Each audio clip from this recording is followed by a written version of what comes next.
Hi అండి. Welcome to my channel. ఈరోజు వీడియోలో బయట బండి మీద దొరికే చల్ల పునుగులు ఇంట్లోనే పర్ఫెక్ట్‌గా ఎలా తయారు చేసుకోవాలో చూద్దామండి. ముందుగా మన ఇడ్లీ బ్యాటర్ ఉంటుంది కదండీ! అందులో కాస్త పిండి తీసుకోవాలి. ఇందులో 2 కప్పుల మైదాని వేసుకోవాలి.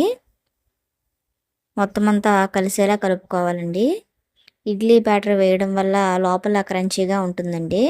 పిండి మొత్తం కలిపిన తర్వాత కొంచెం కొంచెం నీళ్లు పోసుకుంటూ పిండిని కలుపుకోవాలి. పిండిని ఈ విధంగా కలుపుకున్న తర్వాత ఇందులో రుచికి సరిపడా ఉప్పు, పావు టీ స్పూన్ వంట సోడా కూడా వేసుకొని కలుపుకోవాలండి. మొత్తం పిండికి పట్టేలా కలుపుకోవాలండి. పిండిని బాగా ట్యాప్ చేస్తూ కలుపుకోవాలి. ఈ విధంగా కలుపుకున్న పిండిని ఒక అరగంట పక్కన పెట్టుకోవాలండి. ఇప్పుడు ఇందులోకి చట్నీ చూద్దామండి.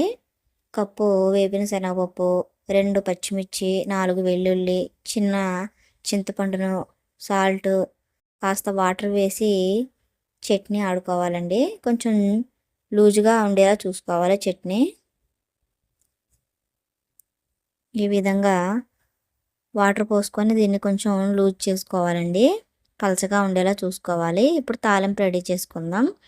పావు టీ స్పూన్ ఆయిల్ వేసుకొని ఎండుమిర్చి, జీలకర్ర, ఆవాలు వేసి పోపుని వేయించుకొని మనం రెడీ చేసుకున్న చట్నీలో వేసుకొని కలుపుకోవాలి.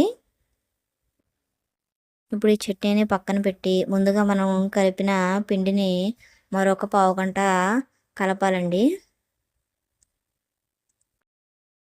కాస్త జీలకర్ర కూడా వేసుకోవాలి. మనం పిండిని ఎంత బాగా కలిపితే బజ్జీలు అంత బాగా పొంగుతాయండి.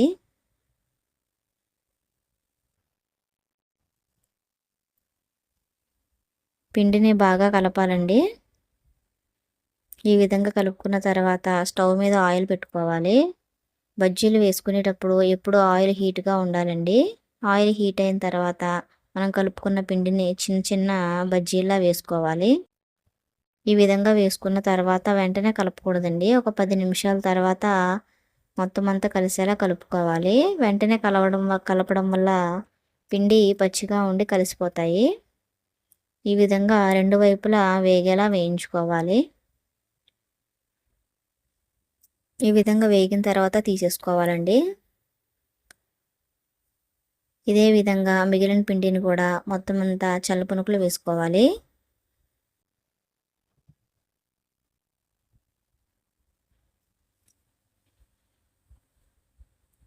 అంతేనండి. బయట బండి మీద దొరికే చల్ల పునుగులు ఇంట్లోనే టేస్టీగా వేసుకోవచ్చండి.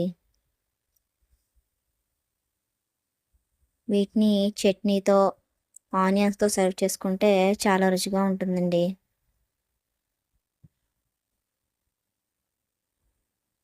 మా వీడియోస్ కనుక మీకు నచ్చినట్లయితే మా ఛానల్‌ని సబ్స్క్రైబ్ చేసుకొని మీ లైక్ అండ్ షేర్ ద్వారా మాకు సపోర్ట్ అందించండి. Thank you for watching.